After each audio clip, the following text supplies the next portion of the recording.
तो मैं ये पूछना चाह रहा हूं कि क्या मोदी सरकार एक समुदाय, एक मजहब की सरकार है या पूरे देश के मजाहिब को मानने वालों की सरकार है, जिसको नहीं मानते उनकी सरकार है? हमको बता दीजिए। क्या मोदी सरकार सिर्फ एक फिक्र और नजरिया हिंदुत्व की सरकार है? क्या इस देश का, इस गवर्नमेंट ऑफ इंडिया का कोई मजहब है? इस वतन अजीज सबके मजहब को मानता है। सर, मेरा मानना है कि इस देश का कोई मजहब नहीं है।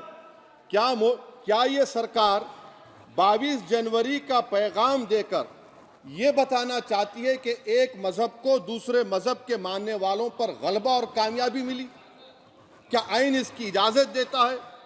क्या ये पैगाम आप जब ऐवान से दे रहे हैं तो 17 करोड़ मुसलमानों को आप क्या पैगाम दे रहे हैं, ये मैं आप पर छोड़ता हूं। सर, 49 में धोखा हुआ, 86 में धोखा हुआ, 92 में धोखा हुआ, 2019 और 22 में भी इस ऐवान के जरिए हमको धोखा दिया जा रहा है। और अफसोस के साथ कहना पड़ता है सर कि मुस्लिम अक़लियत को हमेशा ये कहा गया कि तुमको भारत के शहरी बरकरार रहने के लिए एक बहुत बड़ी कीमत तुमको चुकानी पड़ेगी, और हम पर इल्जाम लगा दिया गया। सर, क्या मैं बाबर का स्पोक्स पर्सन हूं? क्या मैं जिना का स्पोक्स पर्सन हूं? क्या मैं औरंगजेब का स्पोक्स पर्सन हूं? बताइए सर, आखिर मैं कहां तक आप मुझे लेकर जाएंगे? दूसरी बात यह है सर, दूसरी बात यह है कि फिर 6 दिसंबर के बाद देश में फसाद हुआ, नौजवानों को टाडा में डाला गया, जो बूढ़े होकर निकले। यकीनन आपकी सरकार नहीं थी, आपकी सरकार नहीं थी। अच्छा, बल्कि मैं तो मर्यादा पुरुषोत्तम राम की इज्जत करता हूं,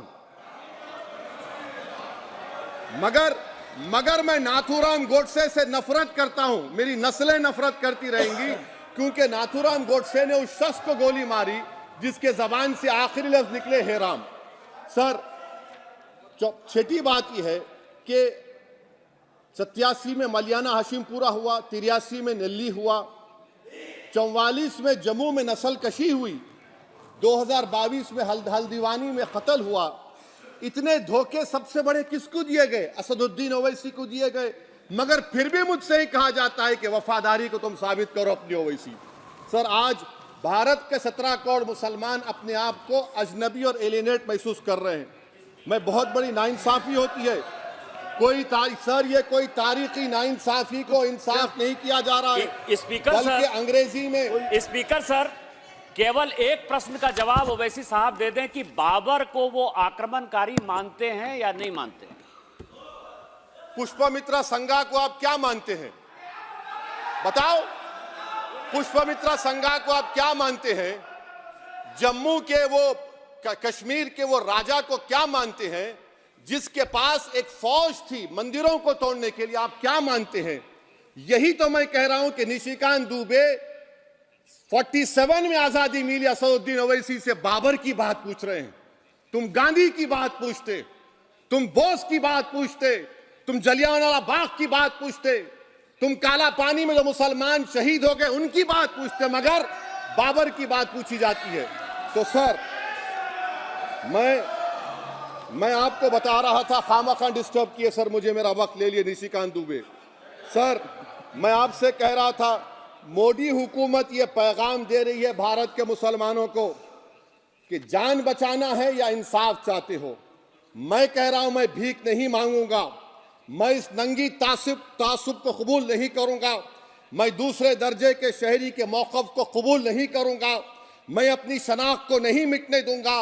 अब मैं झूठी और दिल फरेब बातों पर हरगिज भरोसा नहीं करूंगा। मैं वो काम नहीं करूंगा जो बीजेपी और नाम निहाद सेकुलर पार्टियां चाहती हैं। मैं वो काम करूंगा जो आपको पसंद नहीं है, संविधान के दायरे में रहकर। सर, कंक्लूजन में मैं आपको बताना चाहता हूं कि आज इस देश को किसकी जरूरत है? इस देश को अयोध्या में, तारीख शायद नहीं पढ़ते होंगे, मौलाना अमीर अली कौन थे? पुजारी बाबा रामचरण दास कौन थे? अयोध्या के पुजारी थे। दोनों ने मिलकर अंग्रेजों के खिलाफ जंग लड़ी थी और दोनों ने, अंग्रेजों ने इनको गिरफ्तार किया और एक पेड़ पर मौलाना अमीर अली को और पुजारी रामचरण दास को फांसी दे दी गई। देश को इनकी जरूरत है। देश को शंभू प्रसाद, अचन खां, ये राजा देवी बख्श सिंह के फौज में थे, अंग्रेजों से मुकाबला किया, मुसलमान की लाश को जला दिया गया और शंभू प्रसाद को दफना दिया गया। इस देश को यह जरूरत है। देश को बाबा मोदी की जरूरत नहीं है। आज भारत को अयोध्या के मौलाना अमीर अली और रामचरण दास, अचन खान, शंभू खान की जरूरत है। सर, मैं अभी सुन रहा था ये नाम निहाद सेकुलर पार्टियों के बयानात को। क्या होता है सर, आप, खत्म कर रहा हूं, क्या होता है सर, जब काजी साहब गवाहों को लेकर दुल्हन के पास जाते कि तुमको निकाह कबूल है, तो दुल्हन शर्मा के खामोश बैठ जाती। तो इनकी खामोशी रजामंदी की अलामत है। जी जी। तो सर, मैं खत्म करने से पहले ये बताना चाह रहा हूं कि जब वजीर आजम जवाब देंगे तो क्या वो भारत के 140 करोड़ जनता के लिए जवाब देंगे या फिर सिर्फ हिंदुत्व की फिक्र रखने वालों का जवाब, मैं खत्म कर जवाब देंगे। मैं ये देश, दुनिया, मुसलमान देख रहा है। सर, मैं आपको ये भी बताना चाह रहा हूं, आखिर में कंक्लूड कर रहा हूं सर, 1 मिनट चाहिए, 1 मिनट चाहिए सर। सर, मेरा मानना यह है कि आज मैं बहैसियत एक भारत के गयूर मुसलमान के, let me stand as a tall Indian Muslim and say that the light of Indian democracy today is at its dimmest today, sir. Sir, in conclusion, मेरी फिक्र में मेरा ईमान मुझे कहता है कि जिस जगह पर मस्जिद थी, है और रहेगी, बाबरी मस्जिद है और रहेगी, बाबरी मस्जिद जिंदाबाद, जिंदाबाद, भारत जिंदाबाद, जय हिंद।